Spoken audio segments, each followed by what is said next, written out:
சமயா அரிக்காப்ளேட் industry வாடிக்கையாளர்கள் அனைவருக்கும் வணக்கம். தங்கள் மேலான ஆதரவோடு அனைத்து வாடிக்கையாளர்களும் ஆசீர்வாதத்தோடு மிக சிறப்பாக வளர்ந்து கொண்டிருக்கும் நமது கம்பெனிக்கு ஆதரவு கொடுத்த அனைவருக்கும் வணக்கம்.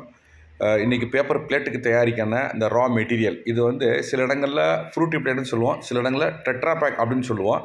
அப்படிப்பட்ட அந்த ரா மெட்டீரியல் ஃபாரின்லேருந்து இம்போர்ட் பண்ணி நம்ம எல்லாருக்கும் கொடுக்குறோம். இந்த மெட்டீரியல் வேணும் அப்படின்னு நினைக்கிறவங்க, இந்த பேப்பர் பிளேட் தயாரிக்கிறவங்க நிறைய இடங்களில் இந்த மாதிரி ரா மெட்டீரியல் வேணும்னு கேட்பாங்க. எங்கே வாங்குறதுன்னு தெரியாமல் இருக்கும். நம்ம சமயாவை அரிக்காப்ளேட் இண்டஸ்ட்ரி கான்டாக்ட் பண்ணுங்கள். கீழே கொடுக்கப்பட்டிருக்க நம்பருக்கு தொடர்பு கொள்ளுங்கள். உங்களுக்கு இந்த ரா மெட்டீரியல் என்ன அளவில் என்ன சைஸ் வேணுமோ இந்த டெட்ரா பேக், அதாவது ஃப்ரூட்டி பிளேட் அப்படிங்கிறத அந்த மெட்டீரியல் நம்ம கொடுக்குறோம். என்ன அளவு வேணும் அப்படின்னு சொல்லிட்டிங்கன்னா அந்த அளவை நம்ம எந்த ஸ்டேட்டாக இருந்தாலும் சரி, மாவட்டமாக இருந்தாலும் சரி, நம்ம சப்ளை பண்ண தயாராக இருக்கோம். அனைத்து மாவட்டங்களும் நமக்கு ஆதரவு கொடுக்குறாங்க. இன்றைக்கி கூட நம்ம கேரளாவுக்கு இருக்கக்கூடிய கோட்டயத்துக்கு நம்ம டெலிவரி கொடுத்துருக்குறோம். அந்த மாதிரி எந்த மாநிலமாக இருந்தாலும் நம்ம அவங்களுக்கு சப்ளை பண்ண தயாராக இருக்கோம். நன்றி, வணக்கம்.